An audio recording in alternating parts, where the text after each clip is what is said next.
Sixers and the Hawks game 3 tonight. You can only hear it here on 97.3 ESPN. And don't forget, Monday night we'll have it for you as well. It's the Sixers and the Hawks game number 4, 3 and 4 tonight, Monday, and then Wednesday is game 5. And you can hear all the action right here on 97.3 ESPN. ESPN Radio's coverage starts at 7 o'clock tonight. We'll have it for you on 97.3 ESPN. The Hawks starring Trae Young host the Sixers with Ben Simmons, Joel Embiid for Game 3 of the Eastern Conference semifinals. Dave Pasch, the Naismith Memorial Basketball Hall of Fame analyst Hubie Brown, and sideline reporter Malika Andrews with the call on ESPN. Sean Kelley and PJ Carlesimo on ESPN Radio. Sean Kelley, who will describe the action on the radio, he joins me now with a look as the Hawks and the Sixers game 3 tonight. And Sean, we appreciate you jumping on board. How are you, man? I'm doing great. My pleasure. I'm really looking forward to tonight's game. Yeah, and I know that Atlanta hasn't had meaningful playoff basketball in quite some time, but it seems that everybody down there, I mean, even like Magic Johnson's tweeting out that he's picking the Hawks in this game. It seems that people are backing this Hawks team, and that shows you the star power that they have with Trae Young.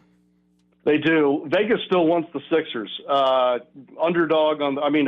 Favored on the road, 1.5. We'll see how that goes. I did notice the over-under is like 224.5, so I better get loose with PJ, get ready for some scoring. And obviously these are two teams. The game 1, 128-124, we saw a lot of points. The Sixers made a big adjustment in game number 2. They put Ben Simmons on Trae Young. So what do we anticipate that Nate McMillan does tonight if Ben Simmons is on Trae Young? Is that, hey, checkmate, you got me? Or does he have another move? Screen him to death, probably. I mean, I would anticipate tonight they try and get Trae in different spots and then screen the daylights out of Simmons. It'll be interesting to see how the game is called, too. Zach Zarba is, in my estimation, the best referee in the NBA. He's the crew chief tonight. So how physical they allow Simmons to play goes a long way, I think, in how the Hawks start tonight. Obviously, Joel Embiid, if you haven't noticed, Sean has been pretty good in this series. Do the Hawks have an answer? I mean, I feel like this is an easy one, but can they do something to make an adjustment towards stopping or slowing Embiid, or is it like, hey, we don't care, get your 40? No, I don't think it's that. It's remarkable. He goes from maybe he can play to 79 points in 2 games. I mean, it's unbelievable. In talking with Nate McMillan earlier today, I think what they're going to try and do is just make it, if they can, make it a little bit more uncomfortable for him to get catches in the spots that he likes. Be a little more aggressive, maybe overplay passing lanes a little bit to where he's just not catching the ball with ease and then going to work. So, look, easier said than done, but I get the idea. You don't want to let a guy get to his favorite spot, and you certainly don't want to make it easy on him on the catch, let alone, either putting it on the floor or the face-up jumper. So I don't know if that's all you can do. It probably is because he's playing so well. And maybe you do let him get his points and then try and limit them in some other way. But he's been dynamite, really special. Sean Kelley will call the action for ESPN Radio's coverage of Sixers and Hawks tonight. ESPN NBA play-by-play voice here on the Sports Bash. And obviously, let me get your opinion on this. You are all around the league and see different guys. I've said before, there's only a handful of guys that legitimately, the NBA is a dynasty league. Teams go on runs. You win 3 in a row because only so many players can be the best player on the best team. Is Joel Embiid one of those guys right now? Is he a guy that at the end of this you could say the Sixers won because they had the best player on the best team? Okay, let me break that apart a little bit. So I would say that Joel Embiid right now is probably top 5 in the league just as far as individual talent goes. And he's clearly the best player on his team. Do I think the Sixers can win it all without him? No way. So if you piece all those things together and Philly were to go on and win this whole thing, then you might be able to make that argument. I will say that he's one of the most dominant players left in this thing, and I give him the edge at the moment over Nikola Jokic, who, frankly, his team hasn't shown up in their 2 games thus far in this round. But Kevin Durant, to me, is still the most dangerous guy on the floor, still alive in the playoffs. And that would be the ultimate argument of the best player available in the league on what would then be the best team if Brooklyn were to win it. Yeah. I didn't really answer your question, but I tried. Well, I have said before the playoffs that I said there's 5 teams that can win. The Lakers because they had LeBron, the Clippers because they have Kawhi, the Bucks because they have Giannis, the Nets because they have Durant, and the Sixers because they have Embiid. But LeBron is now out. I'm not so sure about Kawhi. And I guess the next question, Sean, is are we about to see a new face of the NBA in terms of new teams and new players that now can emerge as the best player on the best team? Well, we're certainly looking at the next gen here, the next generation of guys. And I think that's, for me, what's been most fun about how these playoffs have progressed. And, one team that's not on your list there is Utah. And if you take the combination of Donovan Mitchell and Rudy Gobert, you could almost argue that Utah has as much of a fighting chance as anybody else. And Mitchell, all he did was score 39 a game in the postseason last year, and he's even better now. So you've got Devin Booker in Phoenix, Trae Young in Atlanta, Donovan Mitchell with the Utah Jazz. Jokic just won an MVP. Joel Embiid is finally coming to be the process that they had hoped all along. And then, of course, you've got, the Irvings and Durants and all that. But look at the star power across the league right now and the average age of some of these guys we're talking about. That's what leads me to believe that the league is, in good hands, and B, that we can have a conversation from now until July 4th, if you want, about who that best player or that new face is going to be. Good stuff. So let me ask you this then. Where does Ben Simmons fit into this conversation? Because he's quite polarizing here in the Delaware Valley. He should be, because I think amongst basketball people, he's quite polarizing across the entire NBA. You're talking about a physical, strong, big guard that can lock down people defensively. He can put up triple doubles almost whenever he wants, but he's still not a threat outside scoring. He still has a game where he scores 4, but yet you look at the bulk of the work and all the numbers add up. So what do you do with him? I have felt that way since he came out of LSU.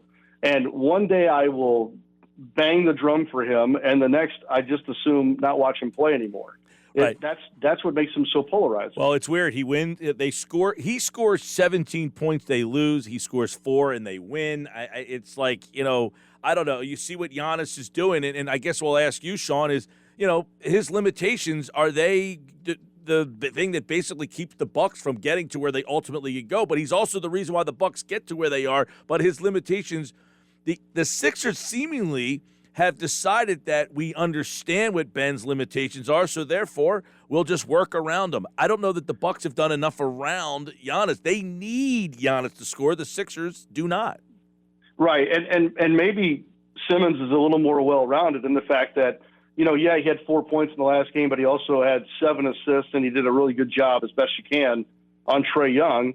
So that helps his team win. Whereas if Giannis doesn't do what Giannis does, which is A, scoring transition, and B, attack the rim, Milwaukee's in big trouble. When Giannis decides to settle for a three-point shot outside, you jump out of your chair when he makes one, but you halfway cringe when he jacks one up as opposed to going downhill.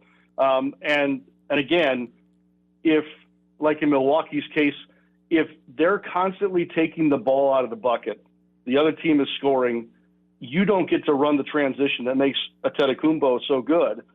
But if you can get defensive stops, and look, he is a former Defensive Player of the Year, he has to be that again in this series to not only help them defensively, but also to get that ball in transition and create the chaos that Milwaukee thrives in the open floor. Sean Kelley, the play-by-play voice of ESPN Radio's coverage of the Sixers and the Hawks. That coverage begins at 7 o'clock. The tip-off, they say 7:30. I'm going to bet closer towards 7:45, somewhere in that range. But that being said, the Hawks are unbeaten at home in the playoffs, and they've been almost unbeatable at State Farm Arena really since March. So I don't know. I mean, the Sixers going to roll into Atlanta. They're a 1.5-point favorite in this game. They're going to roll into Atlanta and take care of business, or do we feel that the Hawks are legit and they're at home and they should win on their home court?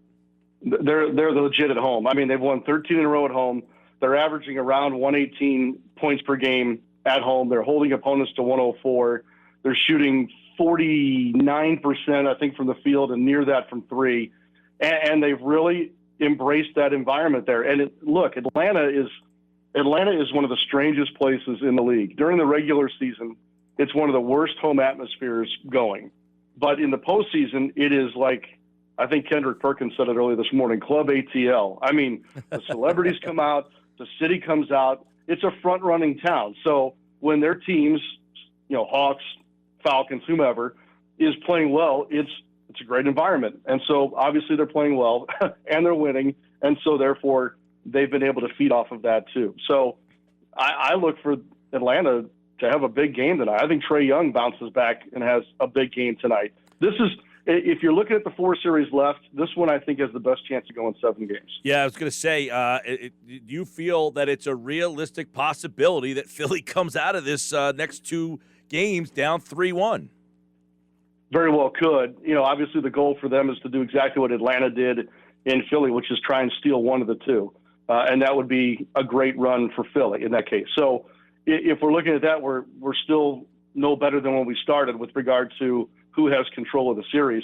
And look, if Atlanta wins the next 2 and Philly's down 3-1, I don't think there's something to panic about on the Philly side by any means, because they've been playing well at home too.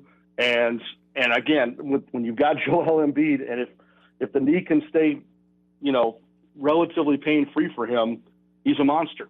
So again, that's why I think the series is far from being decided. I don't think it'll happen, but I don't think there's any reason to overreact one way or the other after tonight's game. All right, last one. Sean Kelley will call the action for Sixers and Hawks tonight with PJ Carlesimo for ESPN Radio's coverage of Sixers and Hawks. Bucks won that game last night. Is that one going to be a long one too, or did the Bucks get their token one? I guess I'm not understanding the question. The Bucks got a win last night. Most people thought the Nets were ready to run them off the floor. So do we have a series again, or do we think that the Bucks just got one and the Nets are ready to close this thing out in the next 2? I follow you. My apologies. I still have my brain wrapped up around the Hawks and Sixers. No, it's interesting. My problem with Milwaukee is I think they scored 86 in one of the games and lost. They scored 86 again and won. They just can't score the ball right now, and I don't know why that is for a team that was so prolific during the regular season. Middleton looked better last night. Man, I don't know. I think Brooklyn can win the series even without Harden. I'd like to think Milwaukee can take one more to make this more of a series, but geez, there wasn't much last night, especially watching them blow the lead in the first half, that led me to believe that they had turned the corner enough for me to feel better about things. Sean Kelley, PJ Carlesimo tonight on ESPN Radio. Their coverage begins at 7 o'clock, and you can hear that coverage here on 97.3 ESPN. Sean, have a good broadcast tonight, man. I appreciate you jumping on. Thank you all, and good luck to you all, and enjoy the games this weekend.